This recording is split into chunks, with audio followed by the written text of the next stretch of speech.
మానేడు గలం నిత్యం ప్రజల పక్షం చూస్తూనే ఉండండి నిఘా టీవీ. నిఘా టీవీ న్యూస్ కు స్వాగతం. ఢిల్లీలో బీఆర్ఎస్ లీడర్ మీడియా పాయింట్ దగ్గర మాట్లాడుతున్నారు. 50 లక్షల మెట్రిక్ టన్నుల ధాన్యాన్ని సేకరించింది, కానీ ఈసారి 25 లక్షలు కూడా సేకరించలేకపోయింది. అంటే ప్రధానంగా ఇరిగేషన్ రంగం పైన ప్రభుత్వానికి సోయి లేకపోవడం, రైతాంగానికి నిలిచే విషయం పైన ఈ ప్రభుత్వానికి చిత్తశుద్ధి లేకపోవడమే ఇవాళ ప్రత్యక్షంగా కనబడుతుంది ప్రజలకు. ఒకవైపు గోదావరి నుండి కృష్ణ నుండి లక్షలాది టీఎంసీల నీళ్లు వృధాగా సముద్రం పాలవుతుంటే వాటిని ఎత్తి తెలంగాణ రైతాంగం కొరకు ఉన్న ప్రాజెక్టులు నింపే పని కానీ, చెరువులు వాగులు వంకలు నింపుకునే అవకాశం ఉన్నా కానీ ఆ పని చేయడం లేదు. మనం ఇవాళ చూస్తున్నాం, కృష్ణానదిలో వరద గత 15 రోజుల క్రితం మొదలైంది. రోజుకు 4 నుంచి 5 లక్షల క్యూసెక్ల నీళ్లు వస్తున్నాయి. శ్రీశైలం 3 రోజులు నిండబోతుంది, 2 రోజులు నిండబోతుంది, ఇంకో రోజులు నిండబోతుంది అని చెప్పి సమాచారం ఉంది మనకు. నాగార్జున సాగర్ కూడా నీళ్లు వస్తాయనే సమాచారం ఉంది. అయినా ఇంతవరకు మహబూబ్నగర్ జిల్లాలో ఉన్న ప్రాజెక్టులు, వాటికి సంబంధించిన లిఫ్ట్ ఇరిగేషన్లను పూర్తి స్థాయిలో ఆన్ చేసి మొత్తం 100కు 100% వాటిని ఎట్లా వినియోగించుకోవాలి, ఏ రకంగా జిల్లాలో చెరువులు కుంటలు నింపాలి, వాగుల బంకలు అన్నింటిలో కూడా నీళ్లు నింపాలి అన్న సోయి ప్రభుత్వానికి లేదు. ఇప్పటికి కూడా కలవకుర్తి లిఫ్ట్ ఇరిగేషన్ పూర్తి స్థాయిలో ప్రారంభం చేసి అన్ని కాలువలు నిలవడం లేదు. ప్రభుత్వం సోయి లేకుండా ఉన్నది. ఏం జరుగుతుంది, అవతల కాలం ఏమైతుందన్న సోయి లేదు. మహబూబ్నగర్, నల్గొండ, ఖమ్మం జిల్లాలలో, పర్టికులర్ గా నల్గొండ, మహబూబ్నగర్ జిల్లాలలో కరువు పరిస్థితులే కనబడుతున్నాయి. వర్షపాతం తక్కువ ఉంది, వర్షపాతం. ఇప్పుడు వచ్చే నీళ్లను ఎట్లా సద్వినియోగం చేసుకోవాలన్న సోయి ప్రభుత్వానికి లేకుంటాయింది. మేము డిమాండ్ చేస్తా ఉన్నాం, వెంటనే నాగార్జున సాగర్ ఎడమకాలో పైన కావచ్చు, ఆ పైన శ్రీశైలం పైన కావచ్చు, మహబూబ్ నగర్ జిల్లాలో ఉన్న అన్ని లిఫ్ట్ ఇరిగేషన్లు జూరాలతో సహా ప్రతి కాల్వల్ని కూడా పూర్తి స్థాయిలో 100% నీటిని వదలాలి. అన్ని లిఫ్ట్ ఇరిగేషన్లు పూర్తి స్థాయిలో పనిచేయించాలి. ఆ రకంగా మొత్తం వాగులు వంకలు చెరువులు అన్ని కూడా నింపాలి. భూగర్భ జలాలు పెరగడానికి వాగులు వంకల్లో నీళ్లు ఉపయోగపడతాయి. ఆ సోయి తెచ్చుకోవాలి. మంత్రుల అవగాహన పెంచుకోవాలి. ఏ రకంగా వ్యవసాయాన్ని నిలబెట్టుకోవాలనే సోయి ఉండాలి మంత్రులకు. భూగర్భ జలాలను ఎట్లా పెంచుకోవాలనే సోయి ఉండాలి. నల్గొండ జిల్లాలో కూడా ఎస్ఎల్బీసీ అంటే హై లెవెల్ కెనాల్, లో లెవెల్ కెనాల్, అదేవిధంగా ఎడమ కాలువ పూర్తి స్థాయిలో నీళ్లను వదిలి మొత్తం అది దేవరకొండ నియోజకవర్గంలో కావచ్చు, నాగార్జున సాగర్ కావచ్చు, నల్గొండ కావచ్చు, నగరికల్ నియోజకవర్గాలు మొత్తం కూడా పూర్తిగా కరువు పరిస్థితుల్లో ఉన్నాయి. వెంటనే ప్రతి చెరువు, ప్రతి కుంట, ప్రతి వాగు వంకను కూడా నింపాలి. పూర్తి స్థాయిలో నీళ్లను తీసుకురావాలి. ఖమ్మం కూడా పాలేరు ఖాళీగానే ఉంది, పాలేరును కూడా నింపాల్సిన అవసరం ఉంది. పాలేరు కింద ఉన్న చెరువులు కూడా నింపుకోవాల్సిన అవసరం ఉంది. మరి పూర్తి స్థాయిలో నీటిని తీసుకొచ్చుకుంటూనే వరద జలాలు ఆగిపోక ముందే మనకు అన్ని అవకాశాలు ఉన్నాయి. కాబట్టి కృష్ణానదిలోకి వదిలి, కిందికి వదిలి సముద్రం పాలు చేస్తా ఉన్నారు. వెంటనే తక్షణ చర్యలు తీసుకోవాలని చెప్పి నేను మహబూబ్నగర్, నల్గొండ జిల్లా మంత్రులు కూడా సోయి తెచ్చుకొని పనిచేయాలి, వెంటనే సమీక్షలు చేసుకోవాలి, అధికారులకు ఆదేశాలు ఇవ్వాలి అని చెప్పి విజ్ఞప్తి చేస్తా ఉన్నా. అదేవిధంగా ఎస్ఆర్ఎస్పీ ఆ ప్రాంతం నుంచి కూడా కాళేశ్వరం ఎట్టి పరిస్థితుల్లో పంపులు ప్రారంభం చేయాలి. సూర్యాపేటకు సంబంధించి, సూర్యాపేట జిల్లాకు సంబంధించి వెంటనే మీరు నీళ్లు తీసుకొస్తేనే అది సాధ్యమవుతుంది. ఈ గోదావరిలో ఇప్పటికి కూడా లక్షలాది క్యూసెక్ల నీళ్లు పోతున్నాయి, కిందికి పోతున్నాయి. కేవలం ఎల్లంపల్లి నుంచి తీసుకొచ్చిన నీళ్లు మాత్రమే ఇస్తాము అంటే సాధ్యం కాదు. ఎప్పటికైనా సరే తప్పకుండా కాళేశ్వరం నీళ్లే రావాలి తప్ప, ఎందుకంటే మీరు ఊదరగొట్టిండ్రు. గతంలో కేసీఆర్ గారు ఎప్పుడైతే ప్రాణహిత రావడం మొదలైందో వెంటనే కన్నపల్లి పంప్ హౌస్ నుంచి నీళ్లు తీసుకొచ్చి ఎల్లంపల్లి ద్వారా మిడ్ మానేరు, అక్కడి నుంచి లోయర్ మానేరు, అక్కడి నుంచి వెళ్లి సూర్యాపేట వరకు నీళ్లు తీసుకొస్తే ఎస్ఆర్ఎస్పీ ఫేజ్ 2కు అటు దూరకల్లు ఆ వైపు కూడా నీళ్లు ఇచ్చి చేస్తే ఇదంతా వృధా చేసాడు కేసీఆర్ గారు. ఎస్ఆర్ఎస్పీతోనే వస్తుండే, ఇది అక్కర్లేదని మాట్లాడారు. మరి ఎస్ఆర్ఎస్పీ వల్ల రెడీ ఉంది, నేను ఎందుకు నీళ్లు రావడం లేదు? సూర్యాపేట తాలూకా ఎందుకు నీళ్లు చూస్తలేదు? సూర్యాపేట జిల్లా ఎందుకు నీళ్లు చూస్తలేదు? వరంగల్ జిల్లా ఎందుకు ఇప్పటికి కూడా ఇంకా కరువులో కనబడుతుంది? సమాధానం చెప్పాల్సిన అవసరం ఉంది. ఒకవైపు దేవాదుల నుంచి వెళ్లి తీసుకున్న నీళ్లు తీసుకున్నా కాళేశ్వరమే అదనంగా ఇచ్చేది నీళ్లు మొత్తం కూడా ఎస్ఆర్ఎస్పీ ఫేజ్ 2ను బతికిచ్చేది కాళేశ్వరమే తప్ప ఇంకొకటి కాదు. ఇవాళ మీరు సుందిల్లా అన్నారంలో మీద బదనాం చేస్తున్నారు. కేవలం ఎన్డీఎస్ఏ చెప్పలేదు, ఎన్డీఎస్ఏ మీకు చెప్పడం కొరకు లేదు. ఎన్డీఎస్ఏ మీరు అడిగితే చెప్తుంది. ఎన్డీఎస్ఏకి ఇంతవరకు వీళ్ళు రిపోర్టే పంపలేదు. మీరు చెప్పిన పద్ధతుల్లో ఆనాడు మేము గ్రౌటింగ్ పూర్తి చేసినాం, అంతా కూడా అయిపోయినాయి, పరీక్షలు అయిపోయినాయి, మీరు మాకు అనుమతి ఇవ్వండి వచ్చి పరిశీలించి అని చెప్పి వీళ్ళు ఉత్తరం పెట్టాలి రాష్ట్ర ప్రభుత్వం నుంచి. కానీ ఇంతవరకు వీళ్ళు ఎన్డీఎస్ఏకి ఉత్తరం రాయలేదు, వాళ్ళ నుంచి అనుమతి తీసుకోలేదు. పైగా ఇంకొకటి కూడా ప్రజలకు తెలియాలి, రైతాంగానికి. వాస్తవానికి వాళ్ళ ఏ సుందిల్లా అన్నారంలో నీళ్లు నింపడానికి మాకు భయం అవుతుందని వీళ్ళు మాట్లాడుతున్నారో ఇవి తెగిపోయినాయి కావు. ఉన్న నీళ్లను వీళ్ళే ఖాళీ చేసింది. గత యాసంగిలో నీళ్లు అక్కడ కనబడుతున్నాయి, ఇవ్వకపోతే రైతులలో బదనామవుతామని చెప్పి కేవలం కాళేశ్వరం లేదు అయిపోయింది అని చెప్పి రైతాంగాన్ని పక్కదోవ పట్టించే పద్ధతుల్లో, మోసం చేసే పద్ధతుల్లో వాటిని రెండింటిని ఉన్న నీళ్లను తీసి ఖాళీ చేశారు. ఆ స్థాయి కూడా ఇప్పుడు నీళ్లు నింపడం లేదు ఇంతవరకు. ఇది కేవలం రాజకీయపరమైన కుట్రతోని కాళేశ్వరంను బదనం చేయాలన్న ఒకే ఒక చిల్లర ఆలోచనతోని, ఒక చిల్లర రాజకీయ ప్రయోజనంతోని ఇవాళ లక్షలాది ఎకరాల్ని ఎండబెడుతున్నారు, కరువు గురి చేస్తున్నారు, లక్షలాది మంది రైతుల నోళ్లలో మన్ను కొడుతున్నారు. కాబట్టి వెంటనే అక్కడ కాళేశ్వరం సంబంధించి ఏదైతే ఇవాళ కడెం నుంచి నీళ్లు తగ్గిపోయినాయో, ఏదైతే ఎల్లంపల్లి నుంచి లిఫ్ట్ చేయడం ఆగిపోతుందో తప్పకుండా కన్నెపల్లి నుంచి వెళ్ళి ప్రారంభం చేయాలి. సుందిల్లా అన్నారం ద్వారా ఎల్లంపల్లి నింపాలి. మిడ్ మానేర్, లోయర్ మానేర్ ద్వారా సూర్యాపేట జిల్లాకు, వరంగల్ జిల్లాకు, సూర్యాపేట జిల్లాకు కూడా నీళ్లు ఇవ్వాలని చెప్పి మేము డిమాండ్ చేస్తా ఉన్నాం. ఇరిగేషన్ మంత్రి మొదలు దానిపైన దృష్టి పెట్టాలి, వెంటనే దానికి తగిన చర్య తీసుకోవాలి. అధికారులందరినీ పిలిపించి సముద్రంలో పోతున్న నీళ్లను పొలాలకు మలపాలే, రైతాంగానికి అందించాలని చెప్పి నేను డిమాండ్ చేస్తా ఉన్నా. మిత్రుడు కమలాకర్ గారు. పత్రికా సోదరులకు నమస్కారం.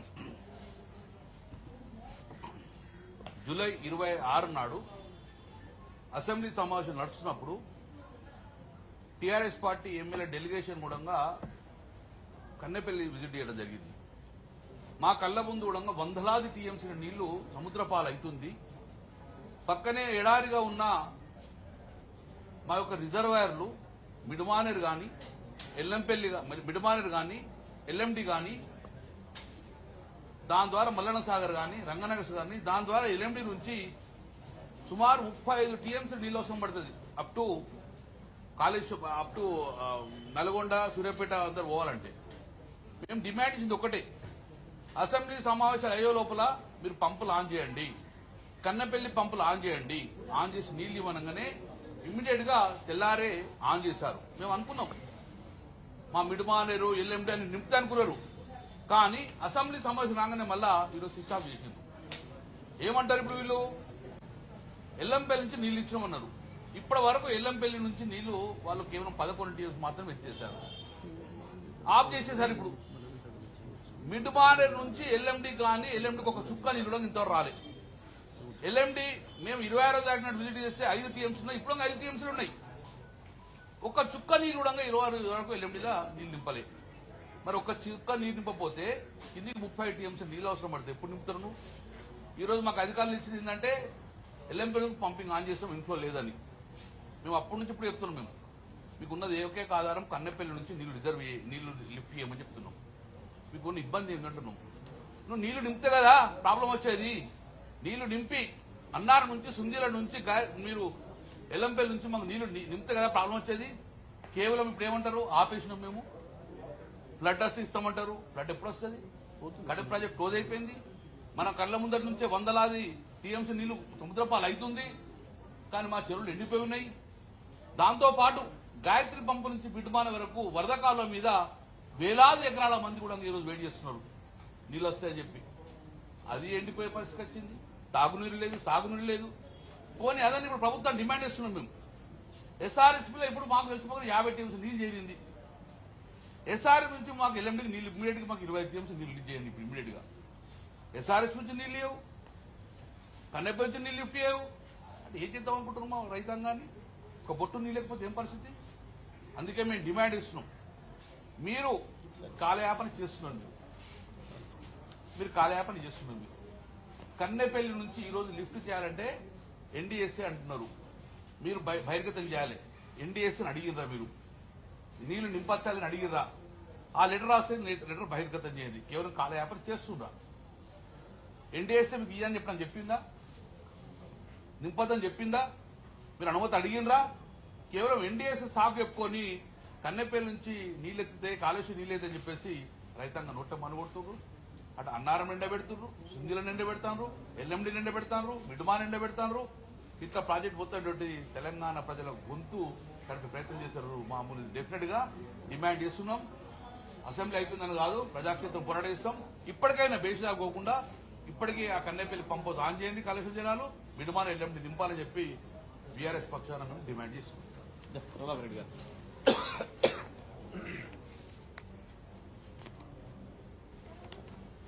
అందరికి నమస్కారం. ఈరోజు చూసినట్టయితే మరి గత సంవత్సరం మరి మా పార్టీ ఉన్నప్పుడు మా అప్పటి గౌరవ ముఖ్యమంత్రి కేసీఆర్ గారు మరి ఆగస్టు మాసంలో మరి ప్రతి బొట్టు కూడా మరి గోదావరి గాని కృష్ణా గాని వచ్చే నీటిని మరి అన్ని ప్రాజెక్టులకు నింపి ఆగస్టు మాసంలోనే దాదాపు 3,73,000 పైచిలకు మరి వరి ధాన్యమే కావచ్చు, పునాసలే కావచ్చు, వీటన్నిటినీ కూడా మరి నీరందించే విధంగా మరి చూసినట్టయితే మా ఉమ్మడి మెదక్ జిల్లాలో మరి ఏదైతే అన్నారం మేడిగడ్డ ద్వారా వచ్చే నీటిని మరి మిడ్మానేర్ నుంచి అనంతగిరి సాగరు, మరి అదేవిధంగా రంగనాయక సాగరు, మల్లన్న సాగరు, కొండపోచమ్మ ద్వారా వచ్చే నీటిని అటు హల్దీవాగులకు మరి అదే మెదక్ నియోజకవర్గం గాని, నర్సాపూర్ నియోజకవర్గం గాని, సంగారెడ్డి నియోజకవర్గాలకు సంబంధించిన హల్దీవాగు, మరి అదేవిధంగా మరి కూడవెల్లి వాగు, మరి కూడవెల్లి వాగు చూసినట్టయితే మల్లన్న సాగర్ ద్వారా ఈ కాళేశ్వరం నీటిని మల్లన్న సాగర్లో నింపి దాని ద్వారా గత 4-5 సంవత్సరాల నుంచి మరి కూడవెల్లి వాగులో గజ్వెల్లి నియోజకవర్గంలో దాదాపు 1,00,000 ఎకరాలకు, దుబ్బాక నియోజకవర్గంలో దాదాపు 1,00,000 ఎకరాలకు, మొత్తానికి 3,75,000 ఎకరాలకు నీరందించే ప్రాజెక్టులను మరి నింపి ఆగస్టు మాసంలో మరి దాదాపు 3,75,000 ఎకరాలలో ఇప్పటి వరకు నాట్లు పడ్డాయి. ఈ సంవత్సరం చూసినట్టయితే ఆగస్టు 25 వరకు మరి ఈ ప్రభుత్వం ఏదైతే వచ్చిందో మరి వాళ్ళ ప్రణాళిక చూసినట్టయితే 1,25,000 ఎకరాలకు మరి నాట్లేసే పరిస్థితి కూడా లేదని చెప్పి ప్రభుత్వ అధికారులే చెప్తున్నారు. మరి ప్రభుత్వ అధికారులను కూడా మేము కూడా నిలదీసినాం. మరి ఇంతకు ముందు ఇప్పుడు ఏదైతే గోదావరి వరదలు పోతున్నాయో ఎందుకు తీసుకొచ్చి మల్లన్న సాగర్లో నింపుతలేరు, ఎందుకు తీసుకొచ్చి కొండపోచమ్మ నింపుతలేరు, రంగనాయక సింగ్ నింపుతలేరు, అటు హల్దీవాగు గాని ఇటు కూడవెల్లి వాగు గాని మరి కాల్వల ద్వారా నీరు అందిస్తలేరు. మరి అన్ని బోర్లు కూడా ఎండిపోయినాయి, కరెంటు సరిగా రావడం లేదు. మరి గత ప్రభుత్వంలో ఉన్నప్పుడు మా అప్పటి ముఖ్యమంత్రి కేసీఆర్ గారు మరి అనునిత్యము ఏ వాగులా ఎన్ని క్యూసిక్లు పోతున్నాయి, ఏ రివర్లు ఎంత పోతున్నది, ఏ ప్రాజెక్టులు ఎంత కావాలని చెప్పి అధికారులతోటి మరి వారు అనునిత్యం కూడా రివ్యూ మీటింగ్ పెట్టి మరి నీరు అందిస్తుంటివి. ఈ సంవత్సరం చాలా ఘోరాతి ఘోరంగా ఉన్నది. మరి మా మీద కోపం ఉంటే ఉండొచ్చు, అత్త మీద కోపం దుత్త మీద తీసినట్టు మరి మా బీఆర్ఎస్ మీద కోపము ఈరోజు రైతులకు ఒక ఉరితాళ్లాగా అయింది ఈ ప్రభుత్వం. ప్రజలు పూర్తిగా మరి ఈ ప్రభుత్వాన్ని వ్యతిరేకిస్తున్నారు. మరి ఇక్కడ ఇవన్నీ జరిగితే రైతుల పొలాలకు నాట్లు పడక ఎండిపోతుంటే మరి మంత్రులు ముఖ్యమంత్రులు ఏమో విదేశీ పర్యటనలో ఉన్నారు. మరి ప్రజలందరూ కూడా గమనిస్తున్నారు. ఇప్పుడైనా మేల్కొని మరి ప్రాజెక్టులకెళ్లి కాళేశ్వరంలోకెళ్లి ఏదైతే మేడిగడ్డ అన్నారం సుందిళ్లకెళ్లి గోదావరిలో కలుపుతున్నారో మరి అదేవిధంగా సాగర్ ద్వారా కృష్ణానది గాని వీటిని అన్నిటి కూడా మళ్లించి మరి ఇప్పటికి మించిపోయింది కూడా లేదు. ప్రాజెక్టులు కట్టినట్టయితే కనీసం వర్షాకాలంలో లేటుగా అయినా నాట్లేసుకో అవకాశాలు ఉంటాయి. బోర్లు అయితే పూర్తిగా ఎండిపోయినాయి, సరైన కరెంటు లేక ఇబ్బంది పాలవుతుందని చెప్పి మరి ప్రభుత్వాన్ని మా బీఆర్ఎస్ ఎమ్మెల్యేలం అందరం కూడా మరి బీఆర్ఎస్ పార్టీ తరఫున కూడా అన్ని గ్రామాలలో కూడా ధర్నాలు చేసి మరి ఎండగడతాం. ఖచ్చితంగా మా ప్రాజెక్టులో నీళ్లు కావాలనే మాకు ఏకైక లక్ష్యం. మరి రైతులే మాకు ముఖ్యం కాబట్టి ఇప్పటికైనా ప్రాజెక్టులలో నింపి మరి మంజిరా గాని మా మంజిరా ఒక్క మల్లన్న సాగర్ ద్వారా అటు మంజిరా, ఇటు హల్దీవాగు, అటు సింగూరు, అటు నిజాం సాగరు, మరి మన కూడవెల్లి వాగు ఇన్ని వాగులలో కూడా నీరుంటే మరి వేల లక్షల ఎకరాలకు ఈ రోజు నాట్లు వేసుకుంటుంటే గత ఇదే మాసంలో మరి లక్షల ఎకరాలకు నాట్లు వేసింది. ఈసారి 1000 ఎకరాలకు కూడా మరి నాట్లు పడలేదు, బోర్లు కూడా ఎండిపోయినాయి, గ్రౌండ్ వాటర్ పోయి మరి అట్లీస్ట్ ఈ వాటర్ ఈ నదులలో ఇడిచినట్టయితే మరి రీఛార్జ్ అవుతుండే, కనీసం బోర్లన్నా మరి వస్తుండే. కాబట్టి దయచేసి మరి మీరు రైతులను మరి ఇంత ఇబ్బంది పెట్టద్దని చెప్పి ఈ కాంగ్రెస్ ప్రభుత్వాన్ని మరి ముఖ్యమంత్రి గారిని, ఇరిగేషన్ సంబంధించిన మంత్రి గారిని అందరినీ కూడా మరి మేము హెచ్చరిస్తున్నాము. మీకు త్వరితగతిలో ఇవన్నీ ప్రాజెక్టులు నింపాలని చెప్పి మా బీఆర్ఎస్ పార్టీ డిమాండ్, ప్రధాన డిమాండ్. Thank you. జగన్మోహన్ గారు ఈ రోజు న్యాయ నిపుణులతో, రాజ్యాంగ నిపుణులతో ఢిల్లీలో సమావేశాలు నిర్వహిస్తున్నారు కదా, దేని గురించి అంటే ప్రత్యేకంగా ఏ అంశాల మీద చర్చిస్తున్నారు? ప్రధానంగా ఉదయం మేము సీనియర్ న్యాయవాది, మా తరఫున వాదిస్తున్న న్యాయవాది గారు డిస్క్వాలిఫికేషన్ సంబంధించి ఎవరైతే మా పార్టీ పైన గెలిచి, మా పార్టీ గుర్తు పైన బీఫామ్ పైన గెలిచి పార్టీ ఫిరాయించిండ్రో ఆ ఎమ్మెల్యేల పైన ఉన్న డిస్క్వాలిఫికేషన్ పిటిషన్లకు సంబంధించిన విషయాలను కూడా వారితో చర్చ చేయడం జరిగింది. అదేవిధంగా ఇవాళ మధ్యాహ్నం బహుశా కేజ్రీవాల్ గారికి సంబంధించిన జడ్జిమెంట్ కూడా ఉన్నట్టుంది. ఈవినింగ్ కూడా తప్పకుండా ఇంకా ఇతర న్యాయ కోవిధులను కూడా కలుస్తాం. మా శాసన మండలి సభ్యురాలు కవిత గారి బెయిల్ గురించి కూడా ఇక్కడ న్యాయ కోవిధులు కూడా కలిసేది ఉంది. మేము ఆ పని మీదనే ఉన్నాం.